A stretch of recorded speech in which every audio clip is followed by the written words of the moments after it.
Queridos irmãos, queridas irmãs, sejam muito bem-vindos.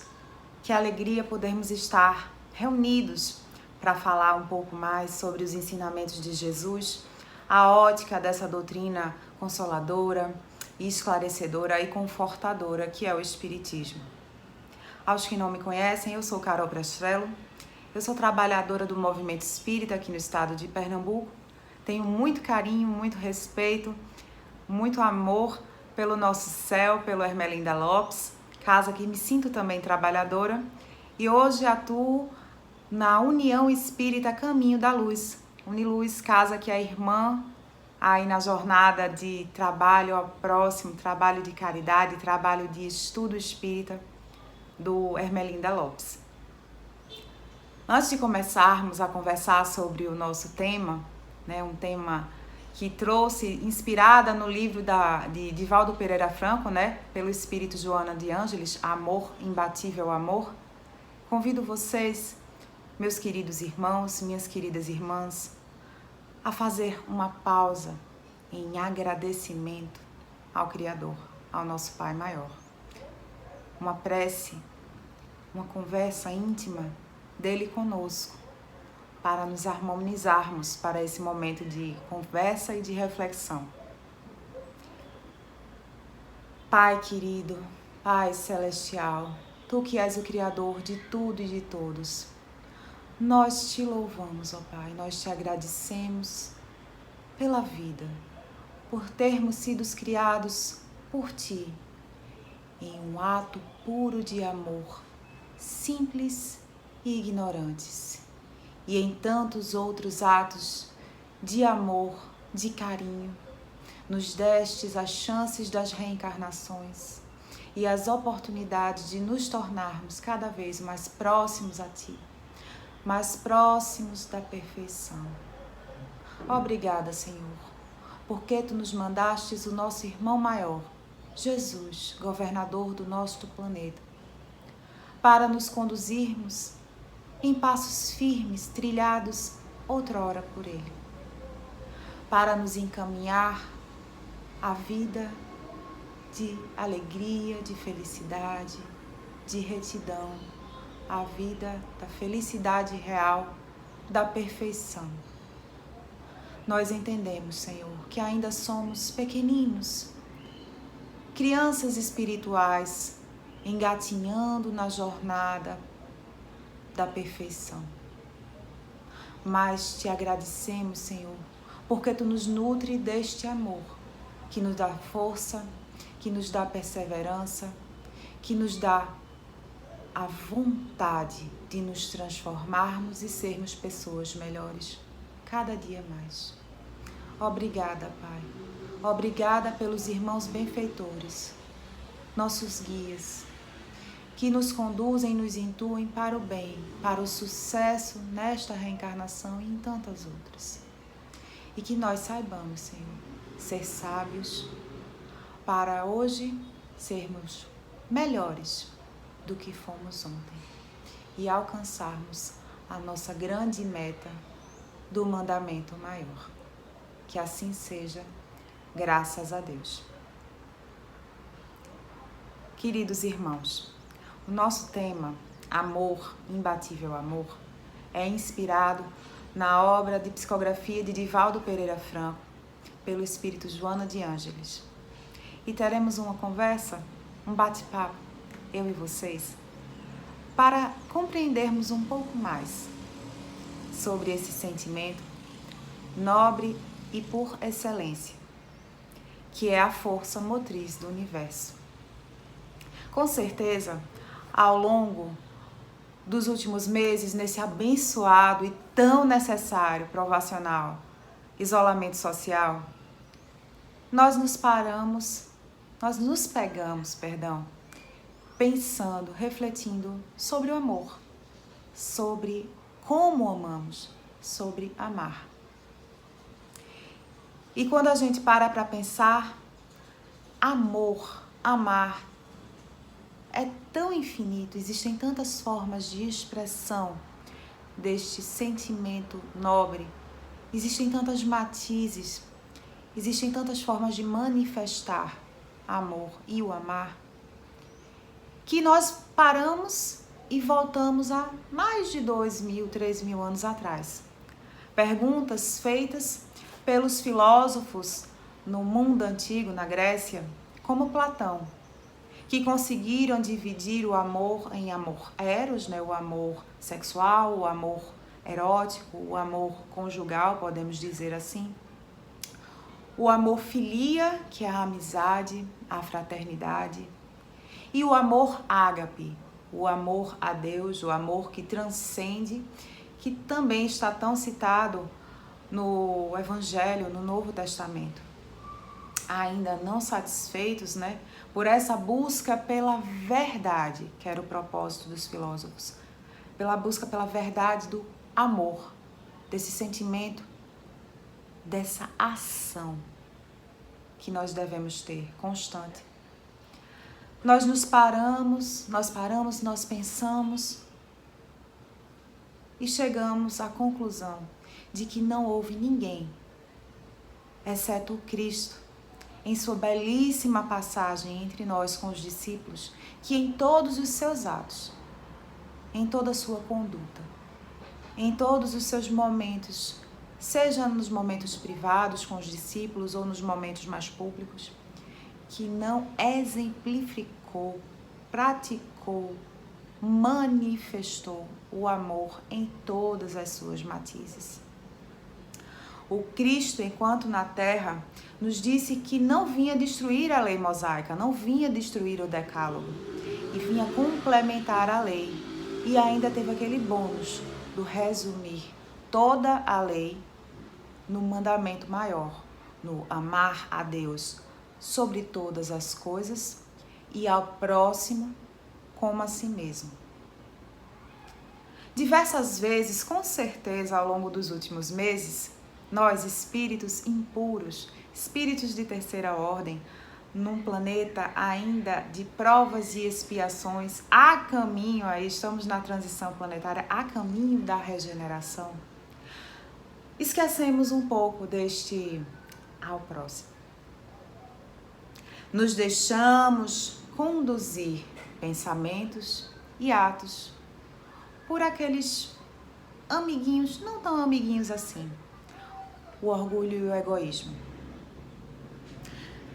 Deixamos de lado nós que já temos as primeiras sementes do Evangelho em nós e deixamos conduzir pela cegueira do orgulho, do egoísmo, da vaidade, da arrogância, que todos nós, com certeza, em muitos momentos, vivenciamos e experienciamos em comportamentos, em pensamentos, em atitudes.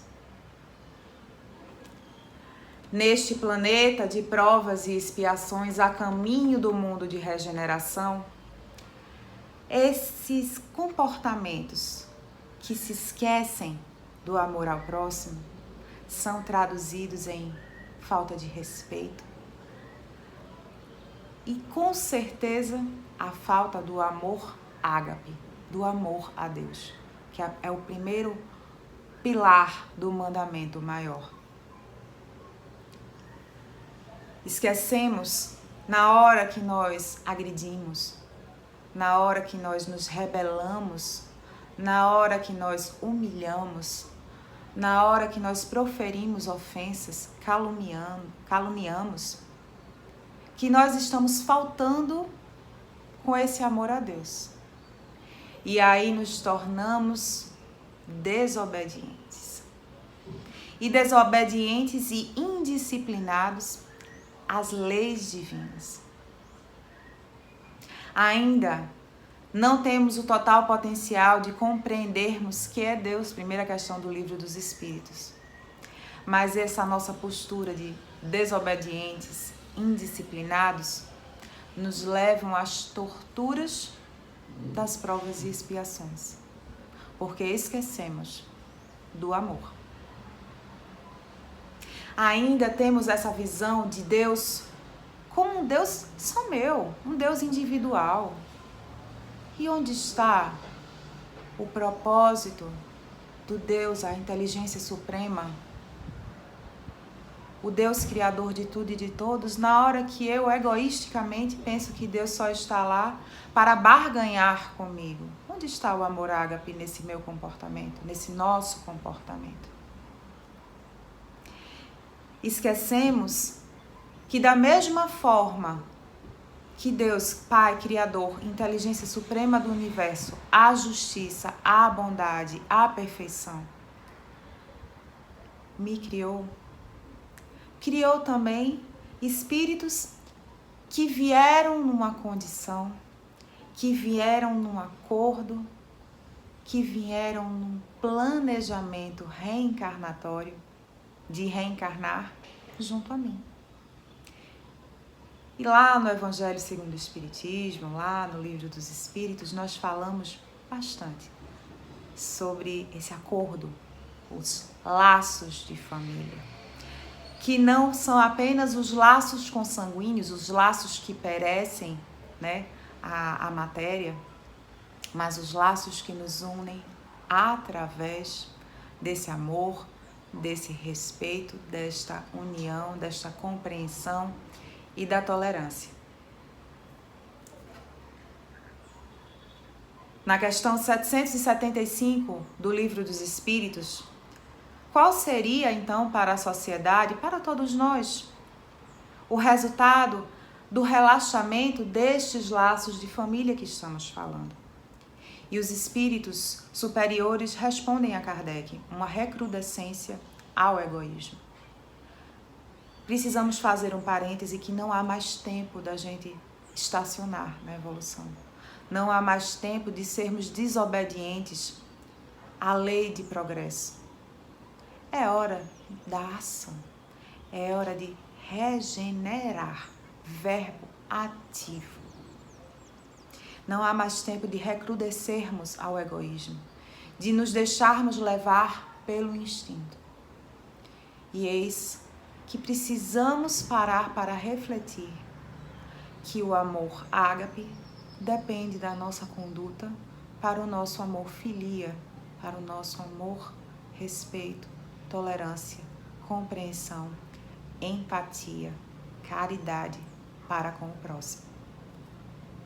No Evangelho segundo o Espiritismo, nós temos, na passagem do capítulo 14, quem é minha mãe e quem são os meus irmãos?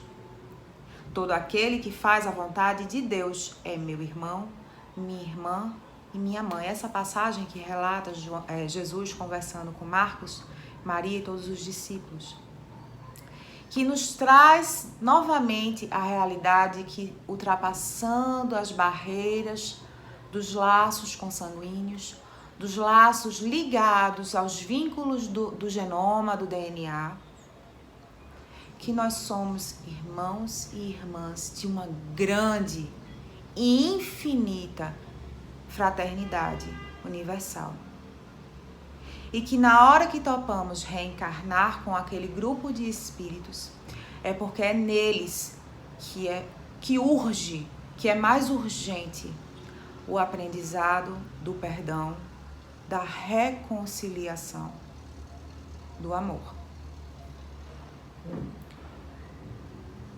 Na questão 114 do Livro dos Espíritos, a partir da questão 114, Kardec questiona os espíritos benfeitores acerca da progressão dos espíritos. E na pergunta 115, os benfeitores esclarecem que Deus criou todos simples e ignorantes, ou seja, sem conhecimento. E eu preciso falar sobre esse sem conhecimento porque muitas vezes nós nos esquecemos dessa questão de sermos criados iguais, em igualdade perante o Criador. Deus nos olha da mesma forma. Ele nos ama da mesma forma. Ele vê em nós o nosso potencial de crescimento, o nosso potencial já, a nossa chama cintilante do bem. E vê também a nossa sombra.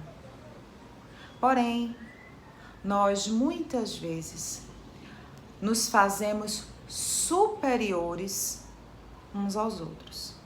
E nessa arrogância, nessa postura de sermos superiores, nós humilhamos, ferimos e impomos verdades absolutas.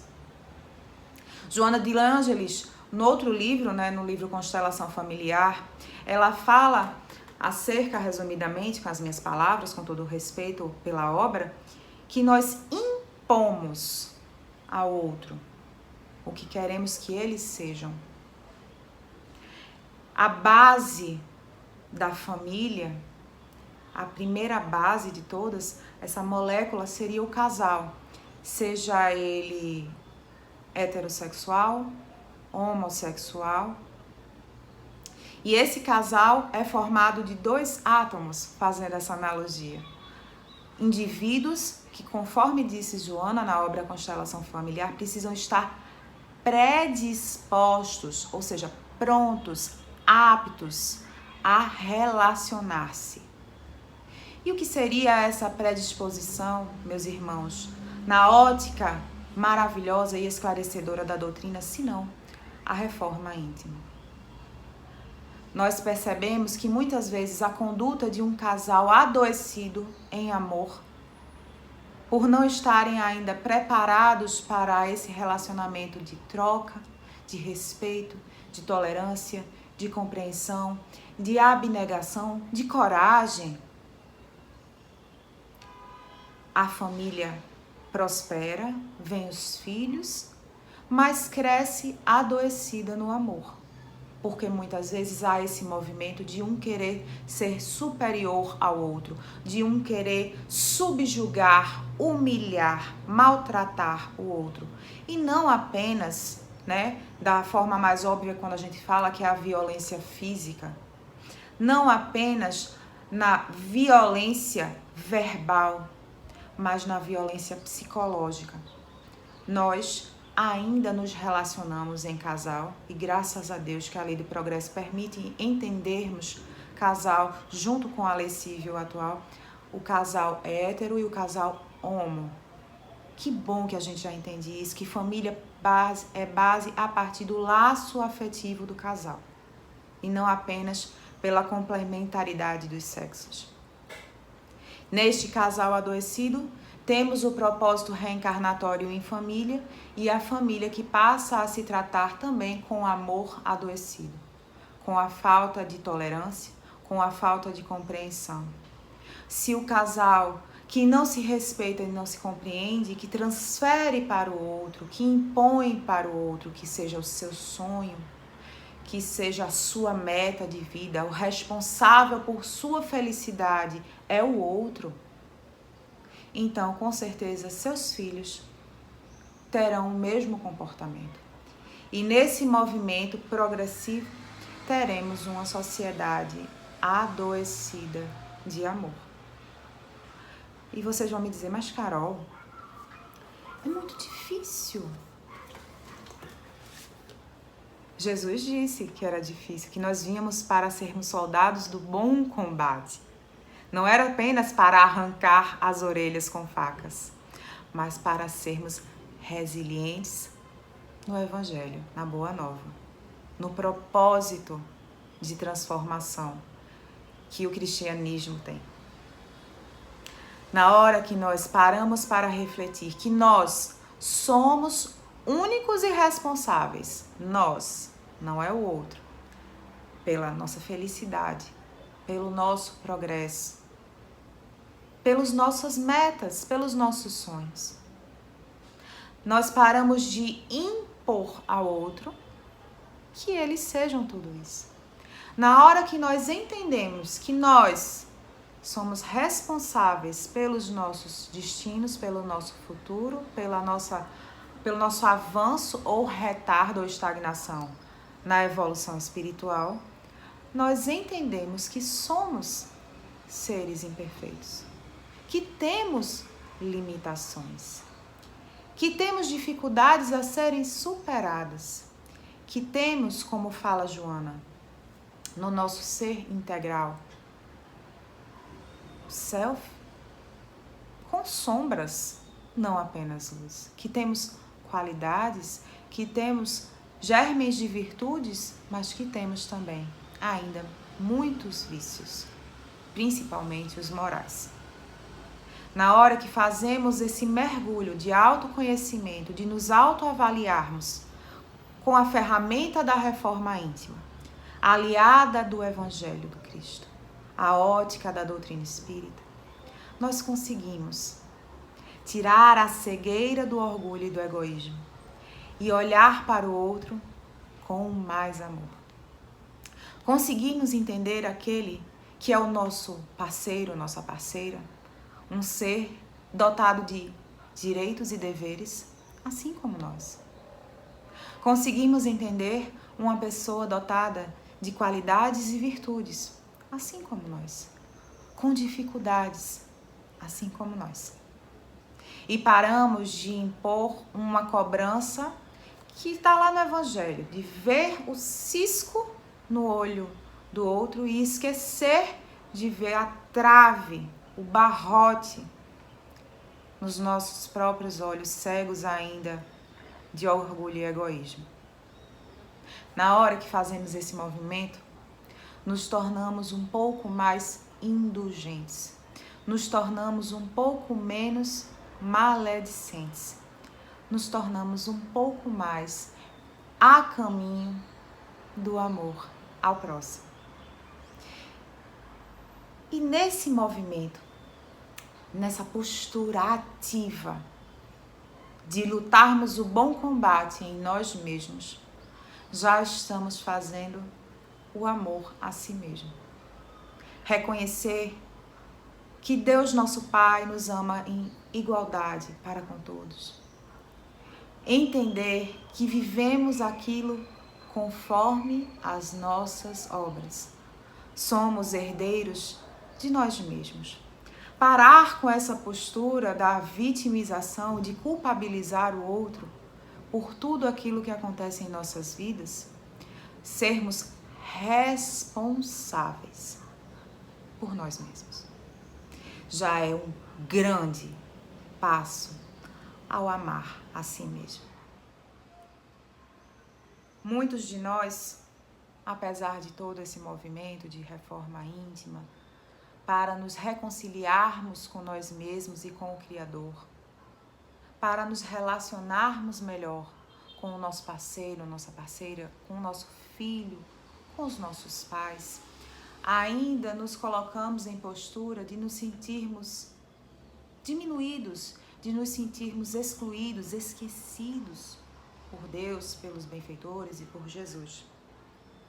Muitas vezes nos dizemos amaldiçoados, azarados, dedo podre, e nossa visão limitada da questão de Deus, que é Deus, nos leva novamente à nossa visão cega, limitada do orgulho e do egoísmo.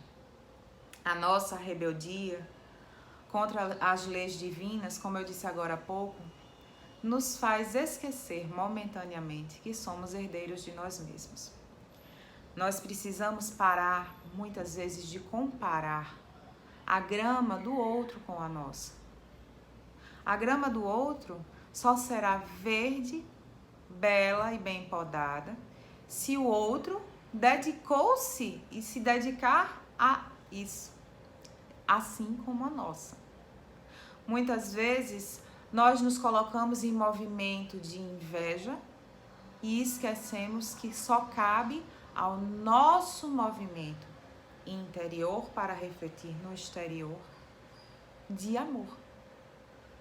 O nosso sucesso, o nosso progresso, seja no relacionamento familiar, seja no relacionamento interpessoal com os amigos, com o trabalho, parte principalmente de nos amarmos e, através do nosso amor com nós mesmos, no respeito para com aquilo que nós fazemos, do amor e gratidão ao Pai, nós temos em nosso comportamento, em nossa conduta, atos que refletem esse amor. Então seremos pessoas apaixonadas, dedicadas e gratas por tudo aquilo que fizermos, independente se é um momento fácil, de sucesso, ou um momento árduo, expiatório e provacional. Porque o que vai mudar apenas é a forma de ver, é a gratidão, uma das grandes matizes do amor ágape.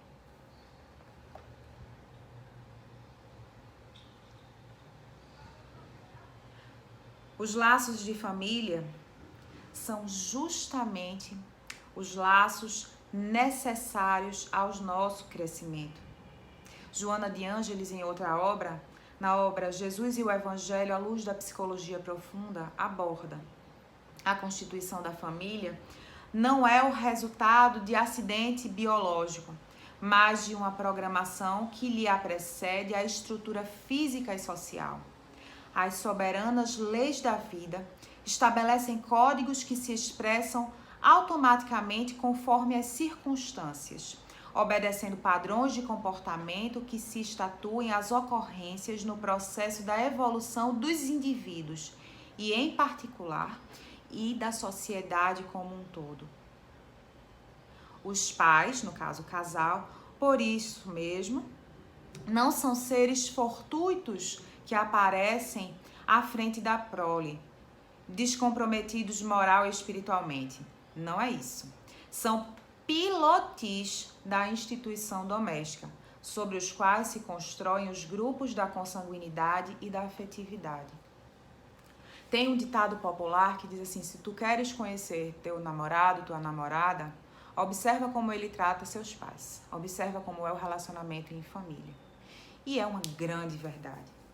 Visto que Joana falou dos pais, né, do casal, dos cônjuges serem o pilar da instituição doméstica, do lar, como esse casal se relaciona, será exemplo para como a prole, como os filhos vão se relacionar, não apenas amorosamente, afetivamente, nesse amor eros, mas como eles serão responsáveis e como eles irão atuar como indivíduos numa grande sociedade, numa grande fraternidade universal. Ainda falando de família, muitos de nós vivenciamos turbilhões de confusões durante esse período de isolamento social. Nós que, muitos, paramos para refletir e falamos agredindo os nossos companheiros e companheiras, os nossos filhos, mas você não era assim, você mudou. Quem manda aqui sou eu. E as farpas, a psicosfera do lar foi se tornando mais densa, mais difícil de conviver em muitos dos nossos lares. E chamo vocês à reflexão. Colocar-se no lugar do outro respeitosamente, entendendo a dificuldade do outro, as limitações do outro, fazendo silêncio. Porque onde dois não querem brigar, basta que um fique em silêncio. E o silêncio, meus amigos, é uma prece. Não se permitir levar por esses pensamentos nefastos ou por essas influências que colaboram com o ambiente agressivo doméstico e ficar em silêncio. Deixar que as coisas se apaziguem. Melhor que estar certa, é estar em paz. Elevar o pensamento numa prece nesses momentos vale mais que 1000 moedas de ouro. Ter a sabedoria do calar ou do não agredir numa conversa é ato de caridade para conosco, para com o próximo. Quantos de nós fazemos esse movimento de silêncio ativo? Não de um silêncio de quem negligencia ou quem lava as mãos como Pilatos, mas de um silêncio sábio. Vamos trabalhar para isso. enquanto muitos de nós agredimos, porque esperamos que o outro se comporte de tal forma ou responda de tal forma, esquecemos que ali dentro daquele companheiro, daquela companheira, daquele filho, daquela filha, existem pessoas cheias de provas, cheias de desafios a superar próprios. E porque nós criamos esses rótulos, esses tabus, esquecemos e nos agarramos às vezes a valores, esquecemos de ficar agarrados amorosamente e respeitosamente às pessoas, que são os nossos maiores e mais preciosos bens, os laços afetivos, os laços amorosos, os laços familiares. Quando fazemos isso, colaboramos para que haja uma automutilação, muitas vezes, uma autodepreciação, para que haja um autodesrespeito. Nos colocamos muitas vezes em posturas de agressor de nós mesmos, de desrespeitar a nós mesmos. E os nossos próximos fazem o mesmo movimento. Nessa incompreensão, nessa falta de diálogo, nessa falta de respeito, fechamos os olhos junto à cegueira do orgulho e do egoísmo e esquecemos do ajudar, do amparar, de erguer as mãos caridosamente a quem mais precisa de nós, a nossa família. Talvez tenha ocorrido muito bate-boca entre você, sua esposa, seu marido, porque foram acusações do passado, porque foram comportamentos de agora, porque perdeu-se a chama carinhosa do casal. Mas será que nós paramos para observar atentamente aquele parceiro, aquela parceira, livres dos julgamentos? Será que nós estamos parando para ouvir, escutar atentamente o que eles estão falando? E olha, o escutar atentamente não é apenas as palavras, não é apenas a comunicação verbal, porque o corpo nos fala muito mais. A postura, o olhar, como anda se alimentando. Ou será que só porque aquela pessoa está mais quietinha, mais calada hoje, é porque está mal-humorada? Ah, mas eu exijo que ele me trate bem.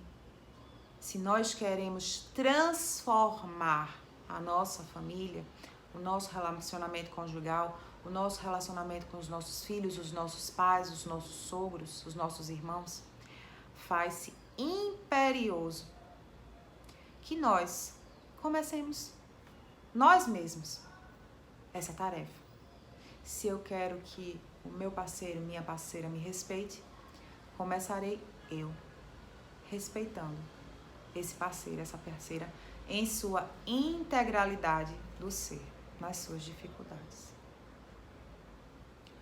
Nós projetamos esses sonhos, essas metas e esquecemos que, dotados de livre-arbítrio, de direitos e deveres, existem pessoas cheias de sonhos, cheias de vontade de viver, cheias de amor e que muitas vezes, represados neste amor doentio, nesse amor adoecido, nós vemos o nosso filho, nossa filha, passando por transtornos psicológicos, com dificuldades de autoaceitação, muitas vezes em negação da aceitação.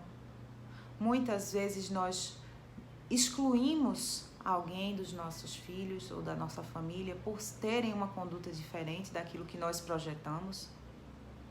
E esquecemos que aquilo que nós amamos não é o corpo, mas a essência. Quantos de nós somos tão preconceituosos, tão arrogantes e excluímos, maltratamos, humilhamos os filhos homossexuais, transexuais, ou filhos que seguem uma vida pessoal, uma carreira diferente daquilo que foi sonhado. E humilhamos e seguimos represando esse amor e transformando em amor doentio. Quantos de nós nos fechamos ao amor, gratidão por nossos pais, por nossas mães, por nossos avós, porque eles tiveram condutas limitadas, mas esquecemos que ali, naquele momento, eles estavam fazendo o melhor que podiam, que são pessoas ainda em ascensão da perfeição, que não eram pessoas perfeitas, mas que fizeram o melhor que podiam. Muitos de nós deixamos-nos conduzir por uma culpa, por carregar dores, por carregar fardos que foram dos nossos pais, dos nossos avós, por carregar desamor próprio e nos mutilamos e nos afogamos muitas vezes em depressão, em crises de ansiedade, em síndrome do pânico. Nos afogamos em vícios para fugir da realidade, como o álcool, as drogas, e nos deixamos muitas vezes amargurar junto a ilusões da matéria. Sejam essas as ilusões de sermos perfeitos, como os influenciadores digitais, como os artistas, como os músicos, e esquecemos que a nossa grama só será verde se nós trabalharmos nela. Então, meus amigos, nessa passagem do amor, dos laços de família, convido vocês a olhar com mais paciência, com mais tolerância, com mais bondade a quem está do teu lado. Nós não temos a família ideal, mas nós temos a família que nos proporciona mais chances de sucesso, de nos reconciliarmos, de nos melhorarmos, de aprendermos o perdão, de aprendermos a amar. Talvez hoje nós não estejamos prontos para fazer aquela ligação, para conversarmos com alguém que deixamos há alguns anos atrás nas nossas vidas, um pai, uma mãe, uma tia, um avô, uma avó. Mas eu convido você hoje a viver o hoje, a olhar nos olhos do teu parceiro, da tua parceira, com sabedoria, a ouvir atentamente, sem disparar farpas de acusações ou troca de ofensas. Convido você a praticar o amor em movimento, se dispondo não a ter seus filhos e filhas como pessoas perfeitas, como os bonequinhos de massinha de modelar, a seus planos e seus sonhos, mas dotados da liberdade de serem eles mesmos responsáveis por suas vidas. Nós, tutores, eles responsáveis por si. Abraça teu filho, conversa, movimenta esse amor e estimula que ele ame a si mesmo, ela ame a si mesma. Que falem dos seus sentimentos, das suas angústias, dos seus sonhos, das suas metas. Que não tenham medo de ser quem são. E olha para dentro de ti. Vamos fazer esse movimento de ver o quão longe nós já chegamos. Cometemos diversos erros no passado, mas como disse Jesus, a mulher, vai e não peques mais, porque o amor transforma. Não é apenas aquilo que está dentro das nossas bocas, mas aquilo que está dentro do coração. Transforma esse amor ainda adoecido de mágoas, de rancores, de movimento de ódio ou de movimento de vingança, de movimento autodestrutivo ou de ímpetos destrutivos do outro, de posturas arrogantes de se sentir superior ao próximo, em amor universal, em respeito, em bondade, em indulgência, em caridade. Como diz Joana, em amor, imbatível amor, para finalizarmos, o amor suaviza a ardência das paixões, canalizando-as corretamente para as finalidades a que se propõem, sem as aflições devastadoras que se revestem. No emaranhado dos conflitos, às vezes o assaltam, mantém-se em equilíbrio, norteando o comportamento para as decisões corretas.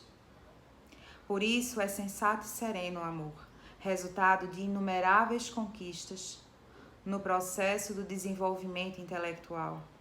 Enquanto nós racionalizamos tanto e a razão é fria, lógica e calculada, o amor é vibrante, sábio e harmônico. O amor, quando legítimo, liberta, qual ocorre com o conhecimento da verdade. Meus amigos, disse o Cristo: conhecereis a verdade e a verdade vos libertará. E eu, com muita humildade, faço uma analogia. Ama, movimenta o amor em tua vida, em todas as esferas, e terás em ti próprio a tua libertação íntima e a tua libertação exterior para uma vida infinitamente mais plena, mais serena e mais feliz. Vamos fazer a nossa prece final. Querido Pai, como somos gratos de falarmos das tuas leis, do Evangelho, de vermos o exemplo do nosso irmão Jesus para nos guiar para a felicidade real. Ó Pai Celestial, nesse instante eu te peço que possas abençoar a todos nós, a todos que assistirem essa palestra virtual e suas famílias, que possam se sentir tocados por essa energia que vem de ti, para transformar em si próprios o amor, para serem mais livres, para amar em plenitude. Muito obrigados, meu irmão, e que o mergulho em si mesmos, em nós mesmos, seja libertador e transformador de amor. Até a próxima.